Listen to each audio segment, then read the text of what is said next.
मेरा नाम रिया है और उम्र 23 साल। मैं जयपुर राजस्थान में रहती हूँ। कभी मेरी जिंदगी बहुत साधारण थी। छोटे से घर में हम 4 लोग रहते थे। माँ, मैं और मेरी 2 बहनें, प्रिया और सोनिया। पापा ही घर के इकलौते कमाने वाले थे।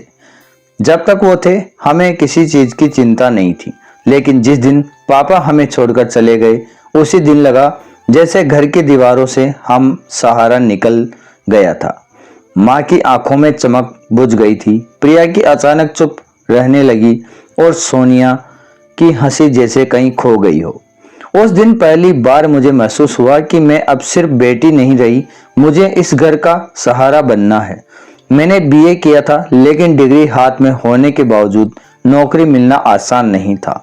हर जगह इंटरव्यू देती, हर जगह एक ही जवाब मिलता, अनुभव चाहिए। घर का खर्चा धीरे धीरे उधार में चलने लगा। बिजली का बिल जमा नहीं हुआ तो नोटिस आ गया। माँ रात को छत पर जाकर आसमान देखती और शायद पापा से शिकायत करती कि हमें इस हाल में क्यों छोड़ गए।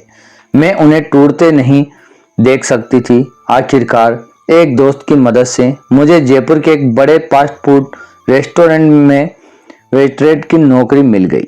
यूनिफॉर्म आधुनिक थी, काली स्कर्ट, सफेद टॉप और हल्का मेकअप जरूरी था। पहले दिन जब आईने में खुद को देखा तो खुद से नजरें नहीं मिला पाई, लेकिन जब पहली टिप मिली और उससे घर का राशन आया तो लगा शायद यही रास्ता सही है। रेस्टोरेंट का माहौल चमकदार था, लेकिन हर चमक सच्ची नहीं होती। ग्राहकों की नजरें कई बार असहज कर देती। कुछ लोग खाना कम, मुझे ज्यादा देखते थे। मैं हर बार मुस्कुरा देती क्योंकि उस मुस्कान में माँ की दवा, बहनों की फीस और घर का खर्चा छिपा हुआ था। माँ को मैंने बताया था कि मैं एक बड़ी कंपनी में काम करती हूँ।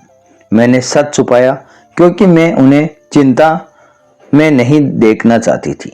एक शाम माँ ने मुझे पास बैठाकर कहा, प्रिया का रिश्ता आया है, लड़के वाले अच्छे हैं, बस थोड़ा इंतजाम करना होगा। मैंने पूछा कितना, तो माँ की आवाज धीमी हो गई। कुछ लाख। मेरे हाथ ठंडे हो गए। उसी दौरान सोनिया के लिए भी रिश्ता पक्का होने की बात चल रही थी। माँ बोली, अगर दोनों की शादी साथ हो जाए तो समाज में इज्जत बनी रहेगी। इज्जत, यही शब्द मेरे दिल में गूंजता रहा। मेरी सैलरी से तो घर मुश्किल से चलता था, लाखों रुपए कहाँ से आते। रेस्टोरेंट में रोज 5 अमीर लड़के आते थे, अर्जुन, रोहन, विक्रम, सिद्धार्थ और राहुल। वे हमेशा उसी टेबल पर बैठते और मुझे ही बुलाते। एक दिन अर्जुन ने कहा, रिया तुम मुस्कुराती बहुत हो, लेकिन तुम्हारी आंखें उदास है। पता नहीं क्यों उस दिन मैं चुप न रह पाई और मैंने अपनी परेशानी बता दी। उन्होंने तुरंत कहा कि वे मदद कर सकते हैं, पैसों की चिंता करने की जरूरत नहीं।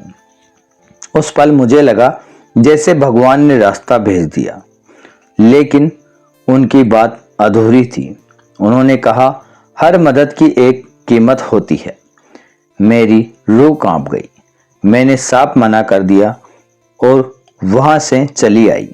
लेकिन घर लौटकर जब बहनों की मुस्कान देखी तो मेरा दिल टूट गया। प्रिया की शादी सपने देख रही थी, सोनिया अपने नए घर की बातें कर रही थी।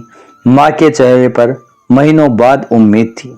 मैं अपने कमरे में बंद होकर बहुत देर तक रोती रही।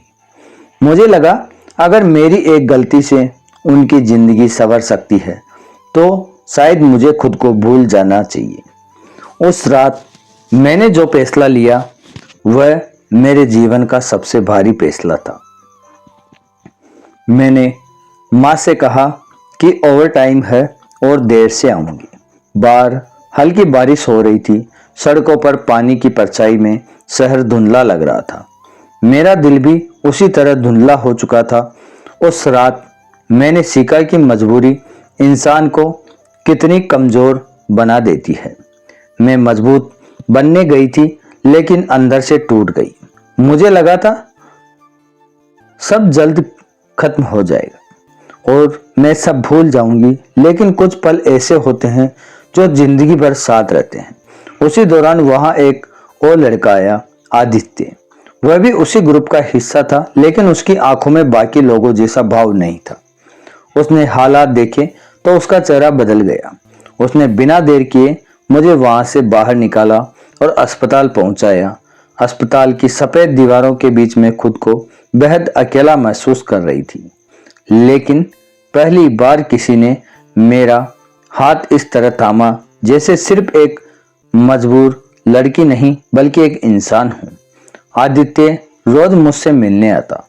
वह मेरे अतीत के बारे में सवाल नहीं करता, बस यही कहता, रिया, जिंदगी एक फैसले से खत्म नहीं होती, तुम हालात से बड़ी हो। उसने उन लोगों से पैसे दिलवाए और साफ कहा कि अब कोई मुझे परेशान नहीं करेगा, लेकिन उससे भी ज्यादा उसने मुझे हिम्मत दी। धीरे धीरे मैं ठीक हुई। उन पैसों से बहनों की शादी धूमधाम से हो गई। घर में फिर से हंसी लौट आई। माँ की आंखों में गर्व था। उन्हें लगता था कि उनकी बेटी ने चमत्कार कर दिया। मैं मुस्कुराती थी, लेकिन मेरे दिल का दर्द सिर्फ मुझे पता था। इसी दौरान आदित्य ने अपनी फैक्ट्री में मुझे नौकरी का ऑफर दिया। सादा माहौल, इज्जत भरा व्यवहार और सुरक्षित जगह। मैंने काम शुरू किया। वहां किसी की नजरें मुझे असहज नहीं करती थी। धीरे धीरे आदित्य से बातें बढ़ने लगी। वह मेरे साथ चाय पीता, कभी घर तक छोड़ देता, लेकिन कभी भी मेरी मजबूरी का जिक्र नहीं करता। उसने मुझे मेरे अतीत से नहीं, मेरे हौसले से पहचाना। एक शाम फिर बारिश हो रही थी। फैक्ट्री से निकलते वक्त उसने छतरी खोली और हम साथ चलने लगे।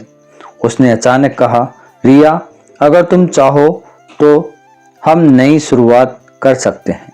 मैं तुम्हें कभी तुम्हारे अतीत से जज नहीं करूंगा। मेरी आंखों में आंसू आ गए। इतने समय बाद किसी ने मुझे बोझ नहीं, एक साथी की तरह देखा था। उसने मेरे माथे को हल्के से छुआ। उस स्पर्श में कोई स्वार्थ नहीं था, बस सच्चाई थी। मैंने उसका हाथ थाम लिया। उस पल लगा कि शायद भगवान ने मुझे गिराकर इसलिए उठाया ताकि मैं सच्चे इंसान की पहचान कर सकूं। आज मैं उसी फैक्ट्री में काम करती हूँ। प्रिया और सोनिया अपनी जिंदगी में खुश हैं। माँ की आंखों में अब चिंता नहीं, सुकून है। और मैं अब आईने में खुद को देखकर शर्मिंदा नहीं होती।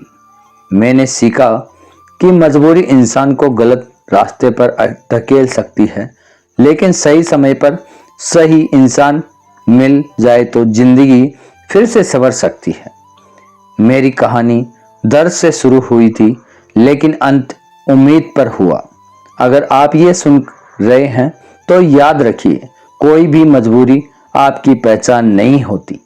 आपकी असली पहचान आपका हौसला होता है। आपको ये कहानी कैसी लगी, कमेंट में अपनी राय जरूर दें। और आपको कैसी कहानियाँ अच्छी लगती है वह भी मुझे बताएं। मैं आपके लिए वैसी ही कहानियाँ लाता रहूँगा। तो आपका एक लाइक, सब्सक्राइब मुझे मोटिवेट करता है, तो प्लीज़ सपोर्ट करें।